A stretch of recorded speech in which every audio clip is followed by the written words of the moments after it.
Hi, Shriyam. Hi Hi, Umesh. everyone. Hi. Hi. Hi, Pragya.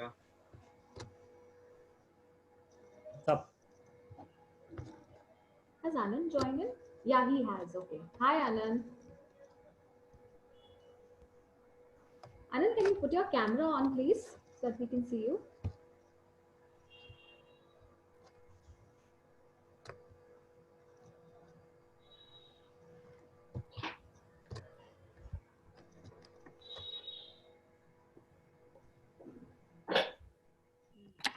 Okay. Let's Hey, begin. Anant. Hey, Umesh. Hey, Hi, guys. everyone. Hi. So, thank you for Hi. joining, everyone. This is the seventh and the last episode in the monthly webinar series that we've been doing. HT Smartcast has crossed more than 140 shows right now across genres. We have content coming in from various businesses, including Mint, Hindustan Times, Radio Nasha, Fever, and Radio One. So I'm Pragya and I lead marketing and partnerships at HT Smartcast. And how we go about this is that I'm going to start with the introduction of my speakers, and then I'll go with some of my questions, and then with some of your questions. So let me begin with Shri.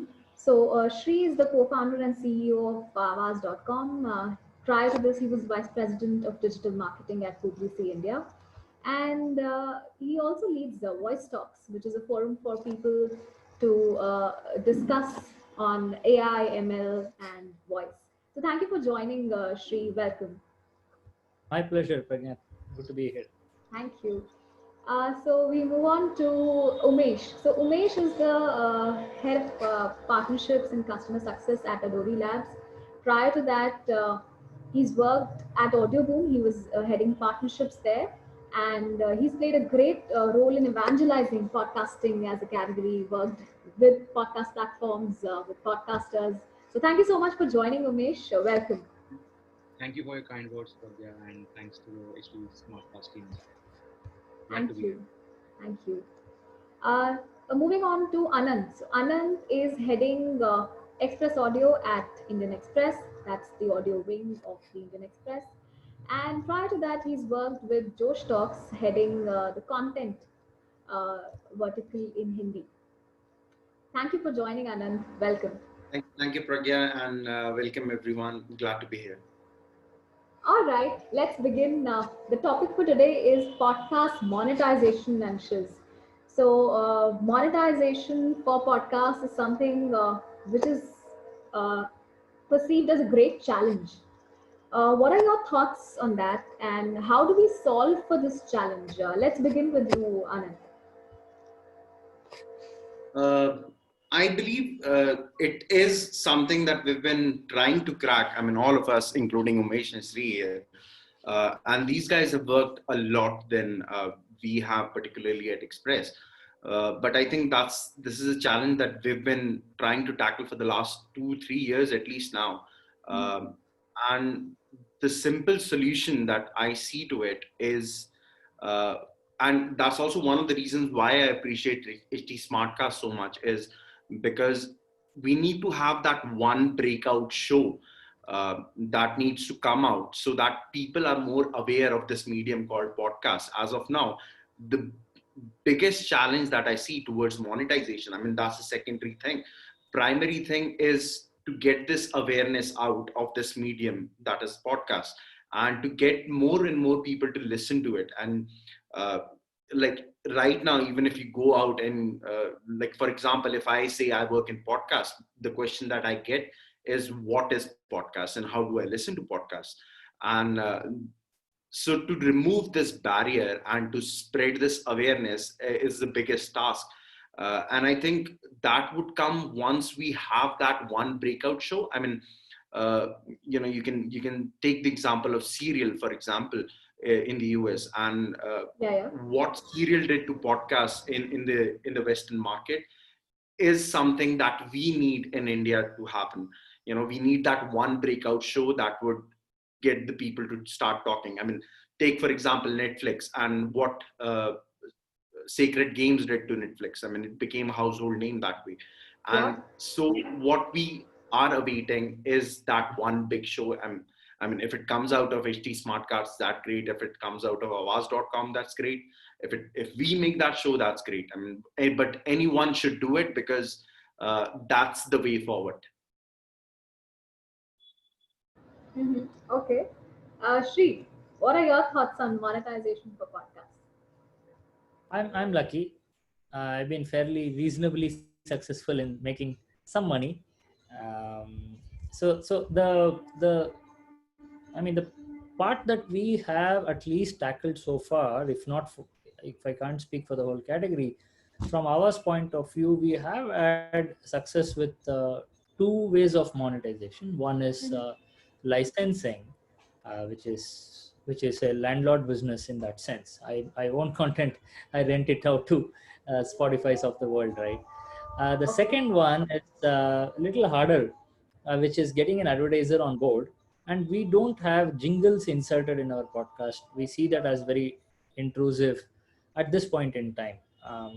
Maybe in future we will have a lot more relevant ads. We will talk about it later. But the way we work with brands is to create brand solutions or advertiser funded programs, as it's popularly called. So we have success with Tata Mutual Fund.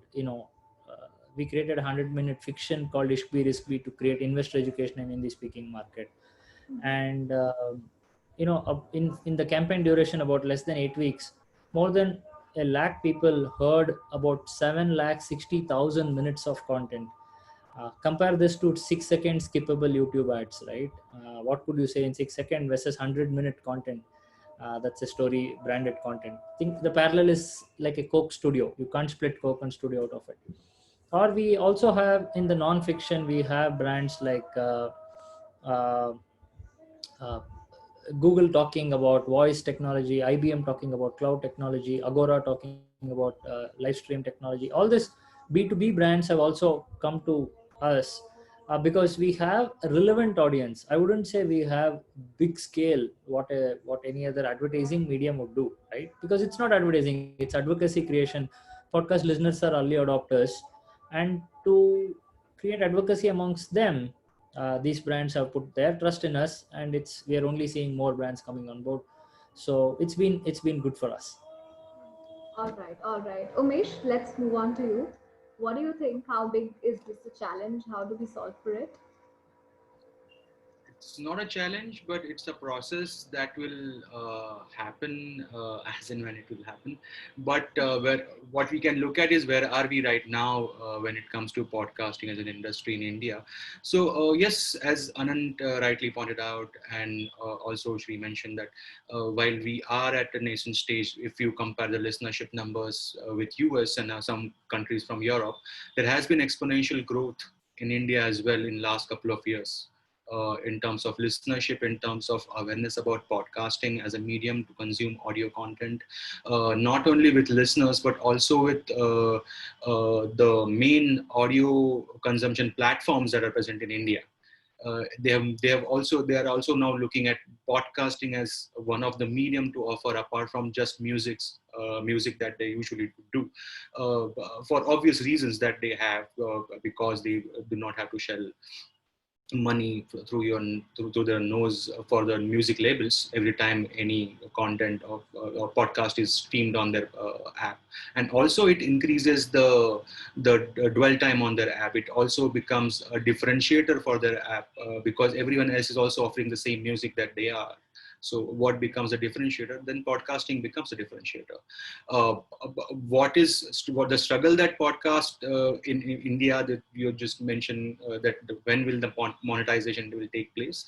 Sreeram just mentioned that he's been lucky. The same way, I think some other players are also slowly but steadily are moving toward monetizing their podcasts. Like IBM has seen a fair amount of success with some of their podcasts with very good brands, I must say. It's all about our friends like Avaz.com, IVMs, you perhaps Indian Express to create the case study to show the trade community for them to understand the effectiveness of podcast advertising. If and when somebody can tell them, some media agencies can also get serious, apart from the sales teams and the huge sales force that you will have at your disposal. Also, some media agencies will if and when start taking podcasting inventory as part of their media mix. That will also may change the scenario for India podcasting community. And also, if you look at the difference that in other digital content, see, apart from what an advertiser wants, advertiser is not adverse to advertising on podcasting as a medium. You tell a marketer that people are hooked onto my content, and they will see an advertising opportunity there if your content is relevant with their TG. They're absolutely fine advertising on podcasting.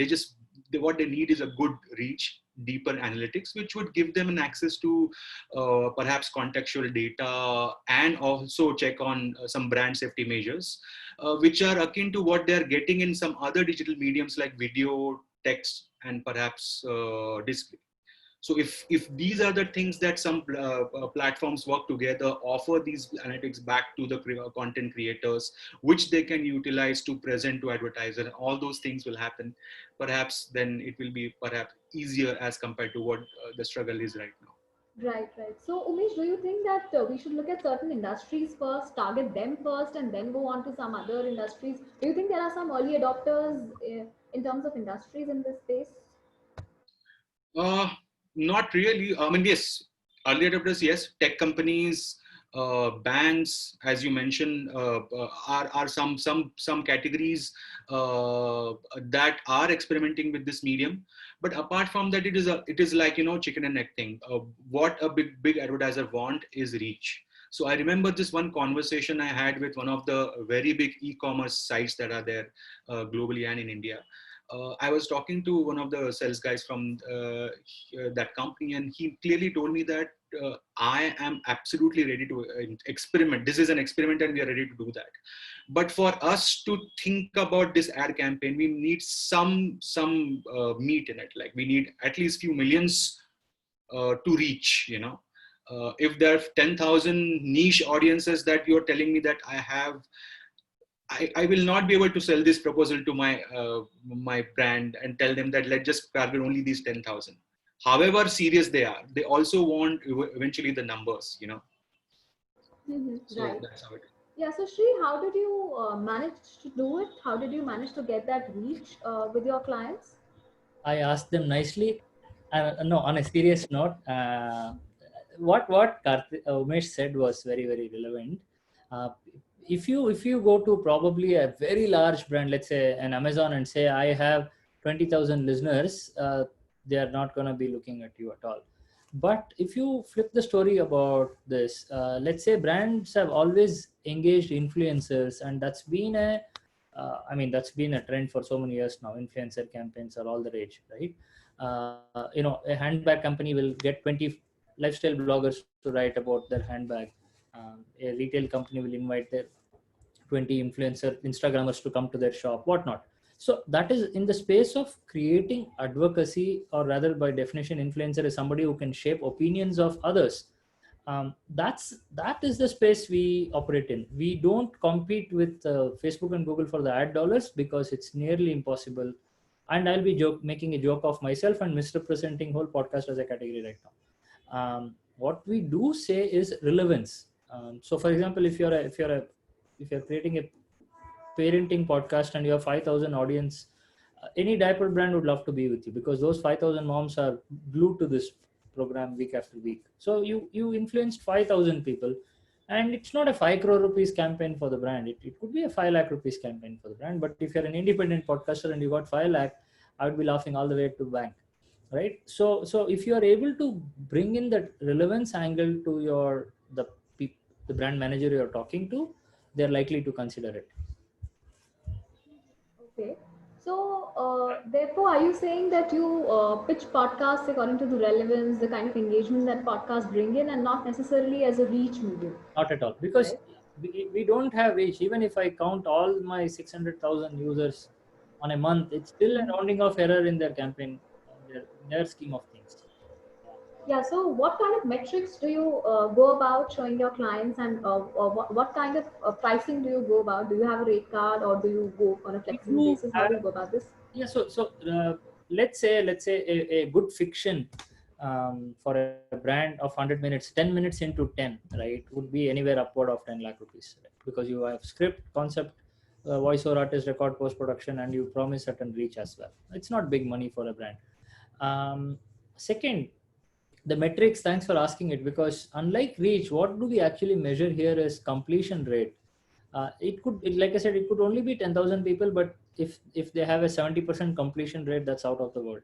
If they have 80% completion rate, you are doing something beyond genius, right? So that's what we aim for. Are people sticking? And one advantage we have is because people consume it in one of our end point, like our own app, etc. It has very rich analytics. So let's say you heard episode 1, or you dropped off in middle of episode 2, I can probably send you a notification saying, why don't you complete the episode 2 now? I mean, we make it a lot more contextual. In that Tata Mutual Fund case, I said there is Sandeep and Priya, that's their story.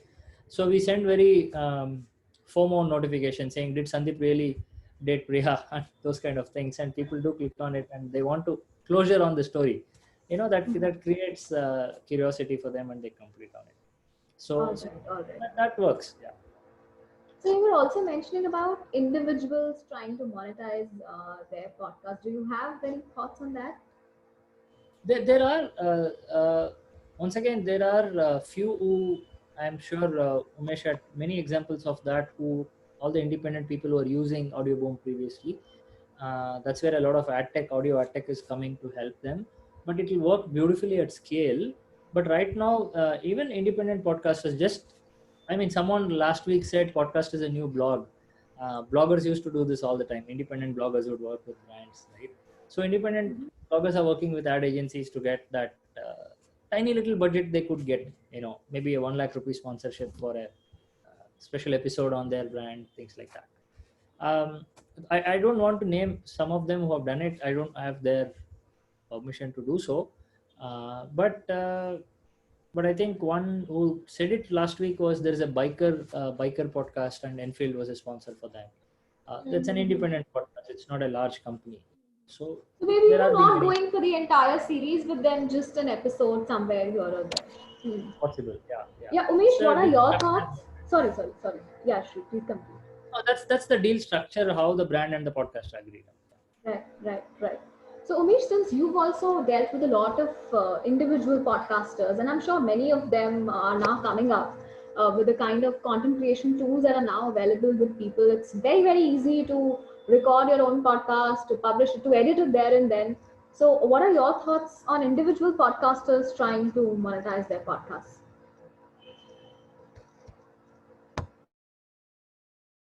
Umesh, mute, please. Umesh, you're on mute. Uh, Huh. yeah, yeah. Sorry.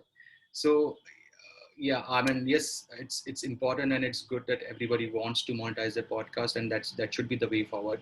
But eventually, that will only happen if you're good with your content, because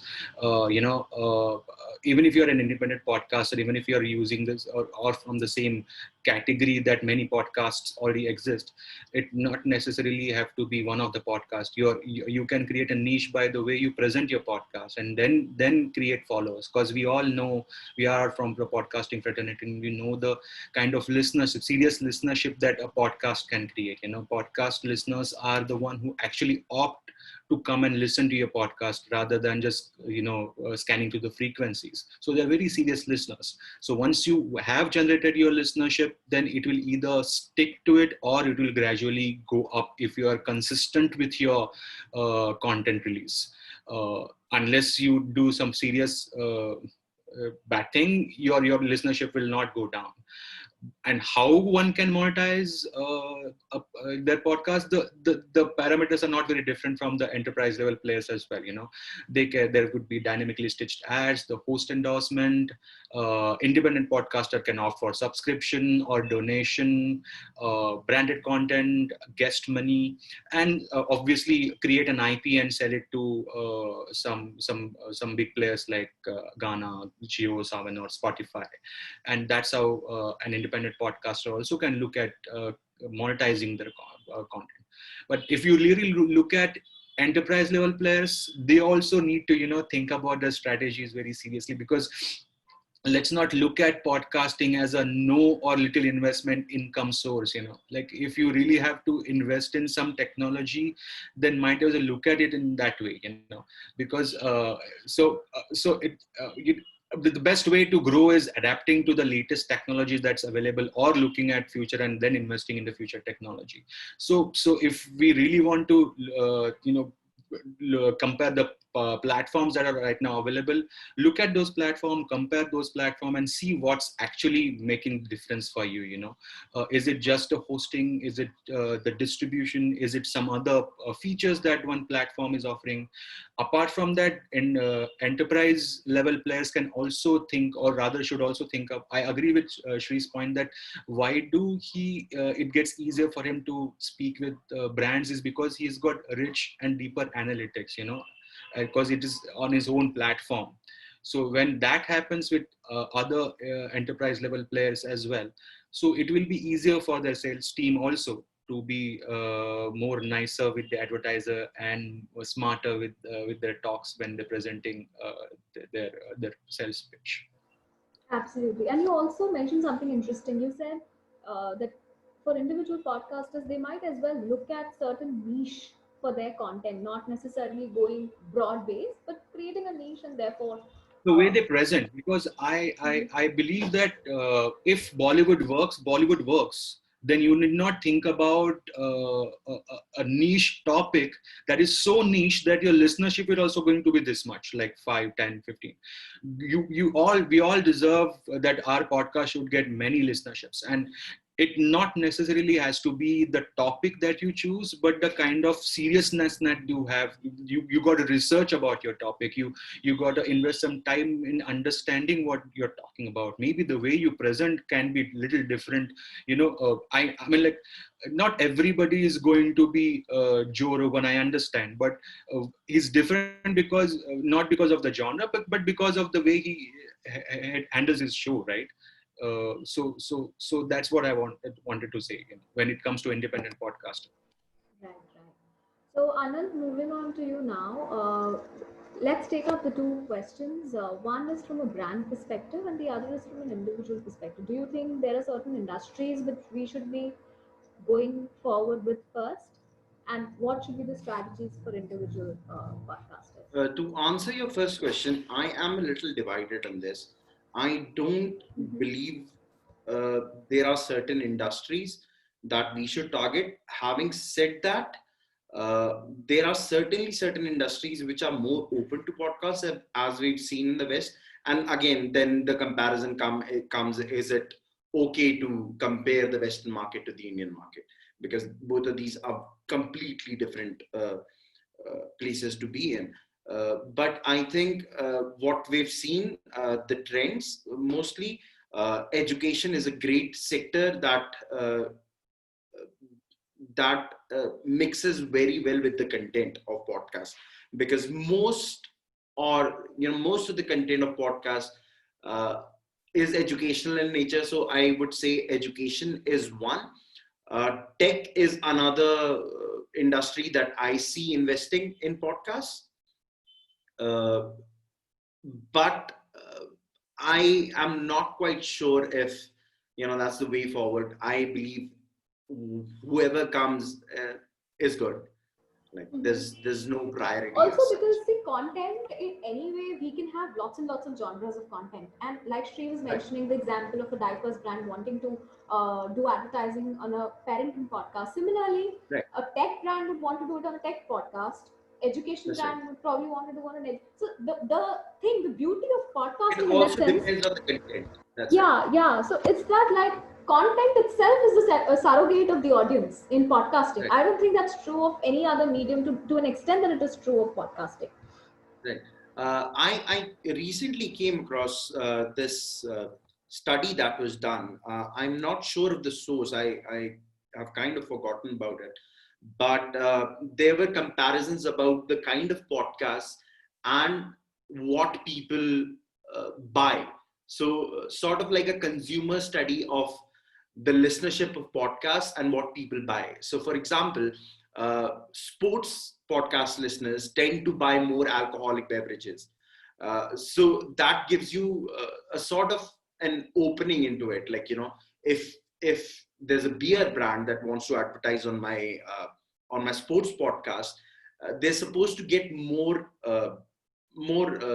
buyers from there. And also, as I mean, this is not a problem per se that Sri is facing, but most of us are, and I think Umesh and Adori are doing a great job at this, is the analytics part. To answer the first question you asked me, the main hurdles towards monetization is also the part where the analytics are not that strong. I mean, I cannot go with just a download number or a listenership number, and which is more or less of what I get. I mean, I do get things like, where my listeners are coming from, but unless you get the very clear drop-off rates, it's not worth it. It's not worth pitching anyone anything. Mm-hmm. Right. And what are your thoughts on individuals trying to monetize their podcast? I would say just work on the content and try to narrow down on certain brands that go well with your content. So, like for example, for a sports podcast, you can think of a decathlon, or for a parenting podcast, you can think of a Mom and Me or something like that. And that's easier, and it's also because as Sri mentioned, even if you get those 5,000 listeners, these are deeply invested listeners, and these are your tier A influences. And also, it is seen that the more podcast listeners are sort of influencers in their own rights, because these are people in CXO positions. These are influential people, and once you get a hold of them, you get a good start to go on. So I would say just focus on your content and choose your sponsors wisely, if that is the way you want to go. Right. And what are your plans at Express Audio going forward? Oh man, we've been planning for so long. We've been looking at a couple of things. Our biggest thing is three things, which is our flagship show. We've been doing good for the last 2.5 years now. I mean, we've put out an episode every day, Monday to Friday, irrespective of what's going on, what are the problems. And that has given us a substantial amount of listenership. One way to look forward for this is, as the Express Group strategy is going, we're taking a lot of content behind the paywall. So one thing to think about is the subscription model. But then again, we do want to give it some time before we build that amount of listenership. I mean, 20,000 listens per episode is not something I think we're not ready yet to go there. But maybe a couple of years down the line or 6 months down the line, we can think about that. Another way of going about it is licensing, and so licensing to any of the big players like Ghana or Spotify. And we've been in talks with that. But the thing is, we don't want to lose our IP, because then that's a whole different story. And then the regular sponsorships, the mid jingles, which are annoying. That's the only three things we can think of, and we're doing something or the other in everything. All right. So you can go for pre-rolls also, probably. I don't know. Maybe When I don't know. they are annoying. I mean, God, every time I started my podcast, I listened to the Hubhopper jingle. and it was so annoying. But we've now moved away from them.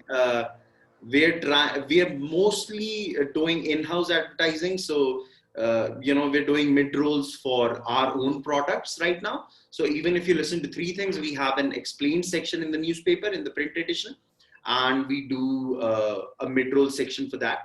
And we're open to advertisers coming in, because I think mid-roll is something that is easily digestible. Instead of hitting somebody with an ad right at the start, I think mid-rolls work pretty balanced that way. And also end credits. I mean, we're open to that. We've been in talks with certain brands, and let's see what happens. All right. Okay. So we have certain questions that have come up. One question is how to pitch podcasts to platforms, and how would monetization and influencer marketing work in podcasts? Okay. Uh, how to pitch podcasts to platforms? I'm not. Oh, maybe. Okay. So, like, probably she has a concept note ready with her, and she's trying to know how to pitch them to platforms. So, Yeah, we'll answer one at a time. It might be easier. There's like convoluted questions, right? yeah, Shri. So, do you take up podcasts from individuals on your All the time. platform? Yeah, every almost we do it. Spotify does it. So So, if what you is the have process? You can just, I think, you can just explain that process. reaching us is one Google search away. Okay. You could mail us at sreeraman@awas.com, or it's there in the contact us about us. If you have a concept, you send it to us. We like the concept. We will next agree on the format, execution mode, etc. Then you would probably give us a cost estimate for it. If you're okay, we pay you. You create the content. You take the money. Happy ending. So All right. Okay. So for IBM, there's a page on their website. I think pretty similar to yours. Express Audio, Anand, do you take such? Do you aggregate content from individuals? We've not done that yet, but we are open to that. I mean, if somebody comes with a great concept, we have no problem looking into it. Okay. Okay. Okay. I think content is king right now. So whoever has got a brilliant content can, Absolutely. and if they have got some resources to reach out to the right people from those platforms, like if you want to reach out to Geo or Ghana or Spotify, and you know somebody there, then it is all about trying to pitch your concept, then getting into NDA or whatever contract and working on commercials. Then usually it's a scratch that you have to make and present it to them, that how the production will sound and all those things. Right, and platforms are hungry for content right now. I mean, there's no dearth for people looking for content, good content right now. I mean, you look at Awaz, you look at Spotify, you look at Ghana. Everyone wants content right now, and good content to start with. They also started conducting some workshops for upcoming podcasters that allowed them to meet these upcoming content creators and create their own content creator bank, because they all want contents. Everybody wants good content. That's the differentiator eventually that will have that will prove that this is something that's going to help them increase their subscription, if it's Spotify or monthly listeners for any other platform. All right. All right.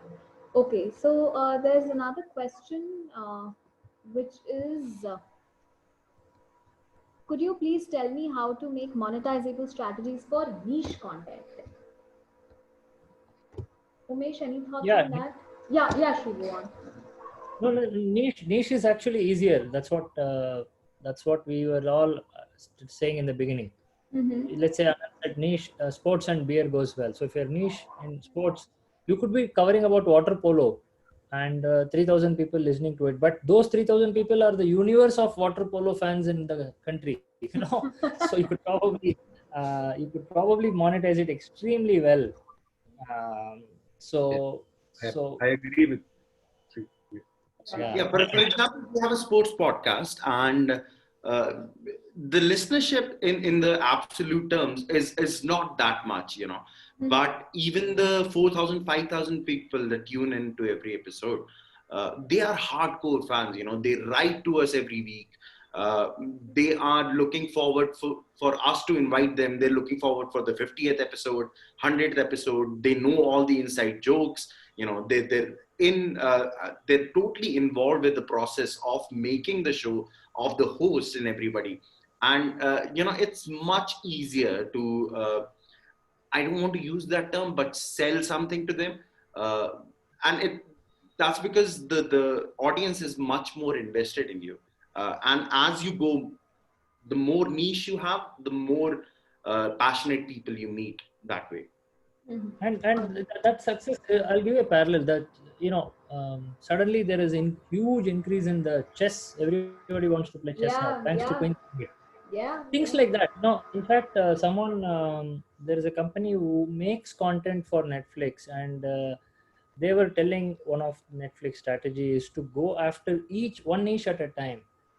Chess is a niche, they want to cover that. Somebody is interested in vinyl records, they want to make a movie about that, or a series about it, right? So you get one cohort at a time. And I'm sure people who tried, or Sony picks now, who downloaded it for watching the Arshad Mehta, they're not going to delete it so soon. They're at least going to explore something else as well. I have the app, might as well try something else in here, right? So niche opens doors, in fact. Absolutely. Next question is, should we target brands before targeting audience? Okay. So basically like a sponsorship, like you create content first. That works. Yeah, Rishabh, that works if you already have platform. One second. Actually, there are too many questions, so even I am. One second. There are similar question. Rishabh and Sneha Shish. Yes. So answer is, if you are already a platform who have audience attention, then you could go to a brand, work backward for a show, saying, listen, 18% of our customers are under 20 years old. Maybe we could do something appealing to them. And then you go to a fast track and you do something. But if you're independent person and you have no podcast, you have no brand, you can't start with the brand first.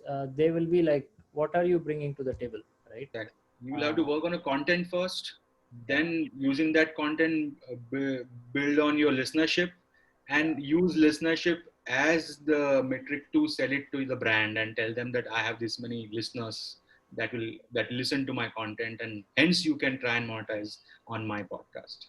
Actually, this is a very interrelated question, because once you target your audience, which I think comes first, you automatically narrow down on the brands. Yep. So it works that way for me. Yeah. And Roy, don't worry about having a small audience presence, right? I think when ours went live, there were like 12 listeners on it. We had 100 hours of content and there were 12 listeners. How do you feel? You spent 8 months working on a product, creating 100 hours of original content, and there are 12 people on it, right? There is always a start.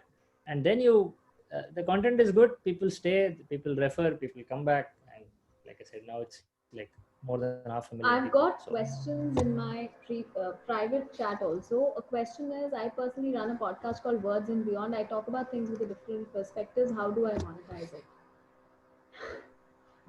Yeah, you could sell it to a brand, you could get advertisers, you could charge for subscription. Those are pretty much the 3-4 different ways.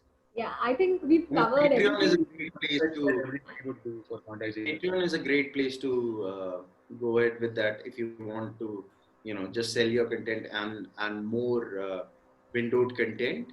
You can just set up a Patreon account and ask for donations. That's one way of doing about it. All right. Okay. Thank you so much, guys. We're running short on time now. So we've got more questions. So people, if you've got more questions, please do message me on LinkedIn.